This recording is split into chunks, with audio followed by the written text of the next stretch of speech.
අයිබෝන් තෙරුවන් සරණයි. දවල් කතා කරලා බලාපොරොත්තු වෙන්නේ මාර්තු 29 සිදුවන මේ සිරස්රු මාරුව පිළිබඳව.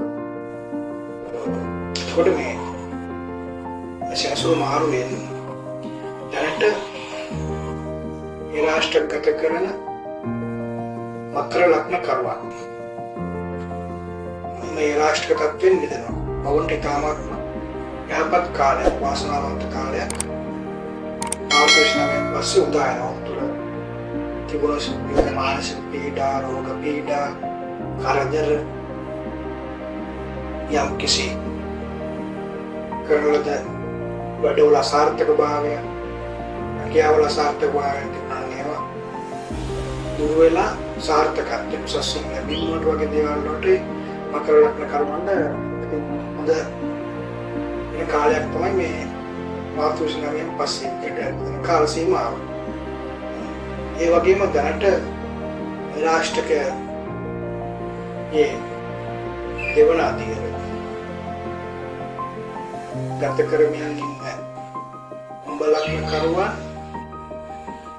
තුන්වන අධිරයට, අවසාන අධිරයට පැමිණෙනවා මාර්තු 29 වෙනිදා. උන්ගේ දරස්ථානය ඉවරන්නට තම සෙනසුරු පැමිණෙනවා. උන්ට තවත් අවුරුදු දෙකමාරක පමණ කාලයක් සෙනසුරුගේ රාෂ්ට්‍රකයේ සැකසරන්න පුළුවන්.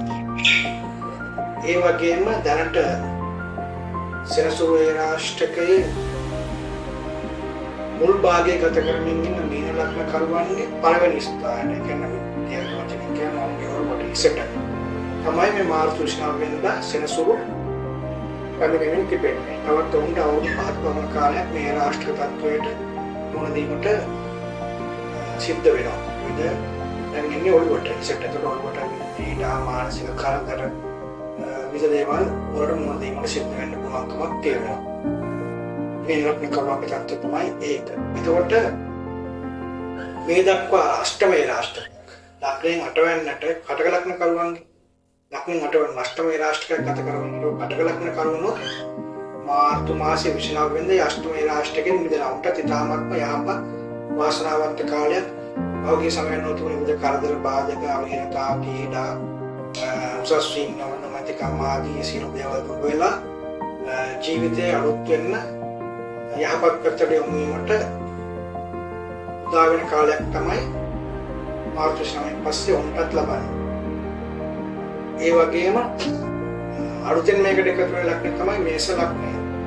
මේෂ ලග්න හිමිකරුවන්ට 12 වෙනිදාට, ඒ කියන්නේ මීන රාශිය තමයි ඔවුන්ගේ ලග්නෙන් 12 වෙනිදා වෙන්නේ. ඔවුන්ගේ ආරම්භක සමය මේෂ ලග්න කරුවන්ට මාර්තු 29 වෙනිදා අවුරුදු 7මාරක ඒ රාෂ්ට්‍රීය තත්ත්වයක් ආරම්භ වෙනවා.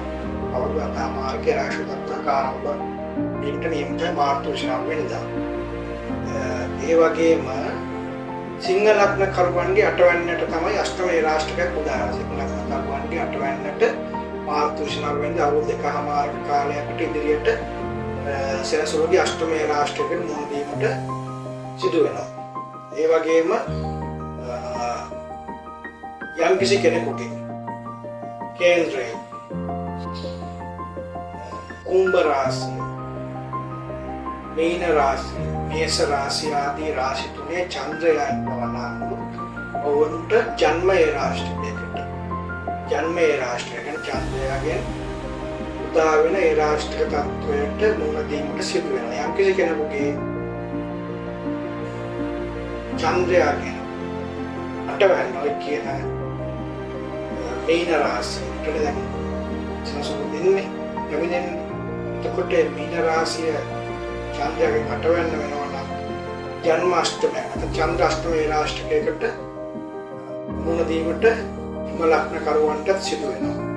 ඉතින් මෙම ඒ රාෂ්ට්‍රක අප්‍රතත්වයන් වලින් උදා වෙන අය ඒවයින් මිදීමට තමන්ගේ කේන්ද්‍රය උද්දලිකව පරීක්ෂා කරවාගෙන අවශ්‍යවත් පිළිවෙත් සිදු කරමින් ආගමනුකූල ජීවිත ගත කරමින් ඉවසිලිවන්තකම ඇති කරගනිමින් උත්සාහවන්ත වෙමින් ධෛර්යවන්ත වෙමින් උපක්‍රමශීලීව ජීවිතයට මුහුණ දීමට අවශ්‍ය පදනම සකස් කරගෙන ඉදිරියට කටයුතු කරන මේ අවුරුදු 7මාර, 2මාර, 5 ආදී කාල සීමාවන් බුද්ධිමත්ව ගත කරන මේ ඉතාමත් කාරුණිකව ඔබ සමගින් ඉලා සිටිනවා. ඔබ සියලු දෙනාම ජීවිතය ජයග්‍රහණය කිරීමට අවශ්‍ය පදනම සකස් කරගන්න මේ කේන්ද්‍රය බලලා තවන්න මොන කාලයක් ගත වෙන්නේ කියලා ඒ රාෂ්ට්‍රීය තත්ත්වයන් දෙන හැටි අවබෝධ කරගෙන ඒකට ප්‍රධානම තමයි මේ තත්ත්වයන් අවබෝධ කරගන්නේ. ඊට පස්ව සාර්ථකව කරගන්න පුළුවන්කම ඇති වෙනවා. ඒ නිසා ජ්‍යොතිර්වේදීන් ලවා කේන්ද්‍රය පරීක්ෂා කරවාගෙන ඔබ ඒ රාෂ්ට්‍රීය පොලින් විදීමට අවශ්‍ය වත් පිළිවෙත් ජ්‍යොතිර්වේදීතුමාගෙන් ලබා ගැනීමට කටයුතු කරන්න.